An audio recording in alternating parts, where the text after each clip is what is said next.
In Core Keeper, you're summoned into a cave by, well, this core. Then you set out to gather 3 crystals to power up the core and get out of the caverns. But this core teleports us into the sky. Ignore the stalagmites, they're, plagmites. Our character, confused as ever, needs to...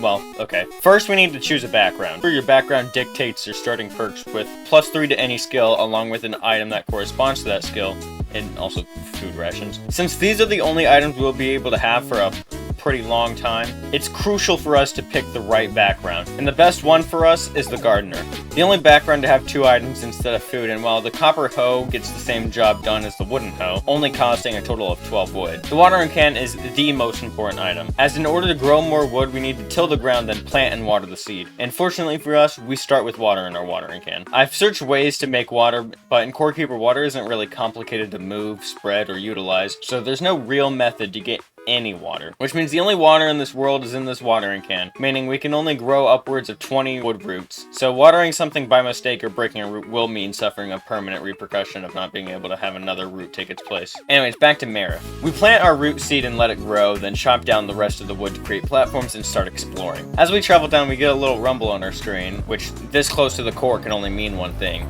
Glurch the Abominous Mass. To reach him, we need to start resource management techniques of breaking the platforms to get us further, and after trying to follow the vibrations, we run into Glurch. Along with some random slime around him, by breaking these slimes, we can get some pretty useful stuff, but most importantly, if we aggro Glurch, he'll jump over to attack, creating dirt and slime. The slime has its uses, which we'll get into later, but the dirt can create numerous useful items, so if we create a shovel to gather some slime and dirt, then circle Glurch to collect some items from the slime. While gathering some slime, we find a waypoint, which we can just use to teleport to the core and back. While trying to shovel up dirt and slime, we die a couple of times, then we can redirect our attention towards the slime. Unlike most survival games where creatures and critters spawn just away from the player at will, in Core Keeper, you'll need spawn tiles, which every 15 minutes or so has a chance to spawn a creature, the corresponding spawn tile. And for slime, we, of course, get slimes. The most important drop for us is the fungal soil, which is another spawning tile that gives us mushroom and these little fun guys. Also, it's crazy to me that the first slime I killed, I got a crown summoning idol, which is a 0.23% chance. The fungal soil isn't too important, but it does give us a food source that doesn't require water. After gathering up a bunch of dirt and ground slime, we proceed to test our limits against Glurch. With our lessened resources, it forced me to learn how to beat the boss with amazing items. We can pretty easily dodge Glurch's attack by sidestepping, but if there's too much slime, we can't get out of the way quick enough. And even once we get Glurch to enrage, we aren't quick enough to fight him. After watching a speedrun video, I learned that the best way to deal with Glurch when he's enraged is to not try and dodge at all and just tank it. So I created wood armor to increase our defense and try to avoid as much damage as possible in the first phase.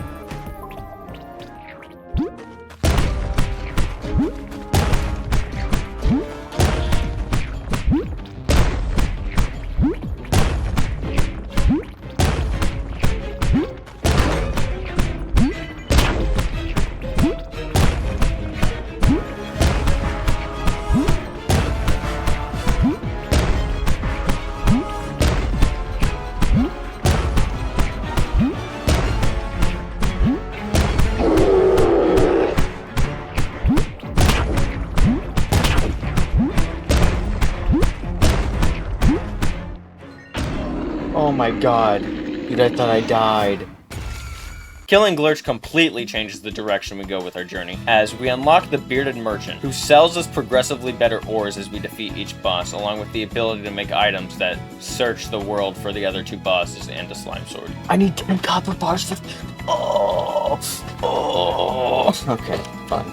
We gather up dirt to create a furnace along with a house for our new guest. Then we kill a bunch of slimes to gather fungal soil and create mushrooms as food, as it's the easiest way to regen health. We also buy as much copper from the Bearded Merchant as possible to further our progression, and he restocks his shop every 20 minutes, I believe. After making a copper workbench, we start to head further down to find the next boss on our hit list, Ghorm the Devourer. And just like Glurch, every pit they touch creates dirt and slime, so we take the opportunity to gather more dirt. We then bridge out to find some resources and find a simple staff along with this chest hovering over the void. I was actually confused by this because every other chest in the world was destroyed, but the musical doors chest stayed.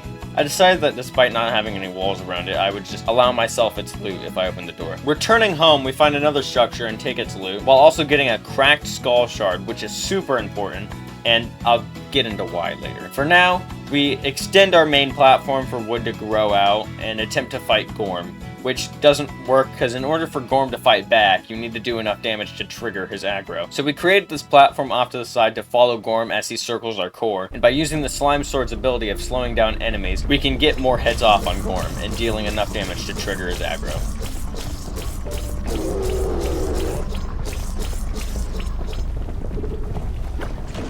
The boss fight's easy from there, just using a simple staff to avoid getting too close before getting impatient and attacking with the sword anyways.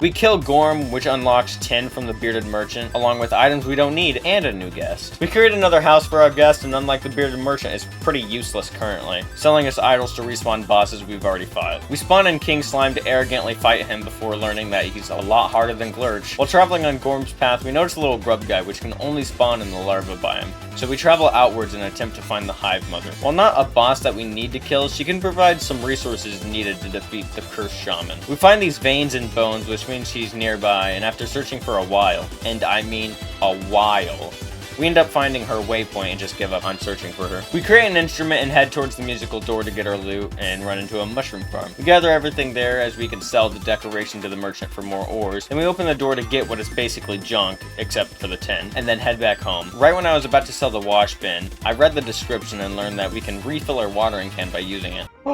Excited by this, I created a farm, and by using the seed from my slime farm, we created a little garden. Speaking of farming, these ore chunks still spawn around the world, allowing us to create crude drills and a generator to drill ores with a much more hands-off approach compared to the Bearded Merchant. Through exploration, we gather enough skull shards and mechanical parts to make a cursed skull and a scanner for the corrupted shaman, which we'll focus on soon. First, we gotta find that Hivemother. Once we actually find the Hivemother, we start attacking her, and I first had the intention of killing her, then swap my attention toward her spawn as they can drop clay moss, which is super important as it allows us to fight cavelings, which can drop more skull shards. And after some evolution and discoveries, we perfect our farming and gather so much clay moss, we can create a little farm for them. And then we can go back to the Hivemother and actually defeat her. Oh, what? Why? Piss off, King Slime. What's your fucking deal? We turn our attention towards King Slime, and by looping him in a circle, we can have our bats, which we got from a wooden crate, deal all the damage while we focus on not taking damage and clearing the slime. Once King Slime enrages, we are too slow to avoid his attack, so we make food using bomb peppers from our farm, which can give us a speed boost. Is he about to yell? About to scream? About to get loud.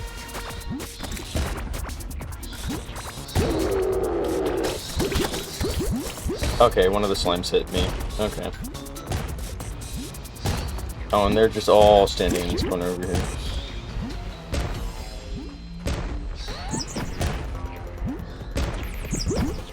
Get away.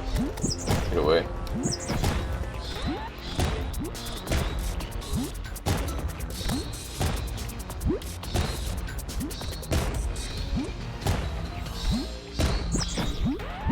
No, not after all this.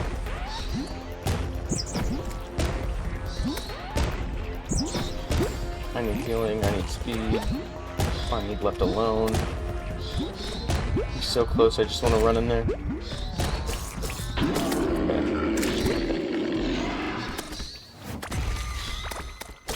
Oh, that's a kill. That's a cool chest. I already knew King Slime had nothing of use to us, except for the health potions, which I didn't even know he dropped, but I just wanted to kill him for fun. Now we can properly fight the corrupted shaman, and unlike the other bosses, you have to summon him using a cursed skull, which I only have 2 of, which meant I had 2 attempts before I would have to be forced into exploring for more or grind the cavelings, and let's be so honest, I don't want to do either. So I decided to do a test run and learn as much as I could and prepare for the real fight. We're not gonna go too hard.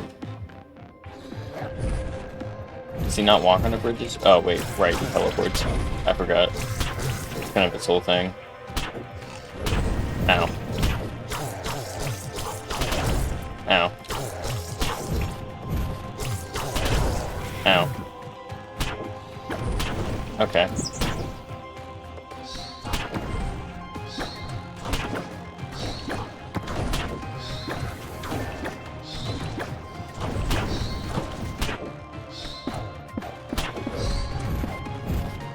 Woof.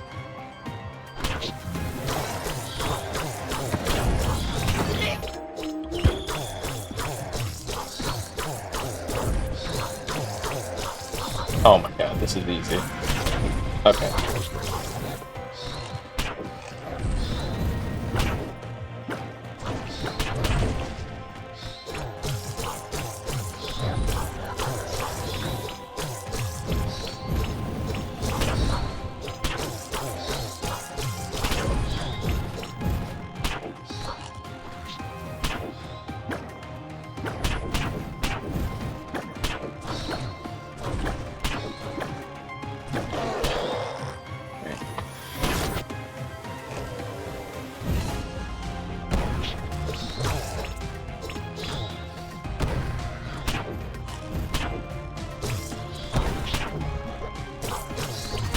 I'm honestly shocked he doesn't break platform.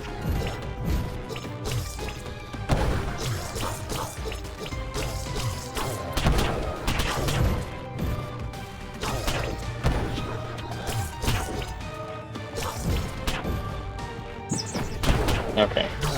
I just took that one straight to the face. Okay. Taking all of these just straight to the face.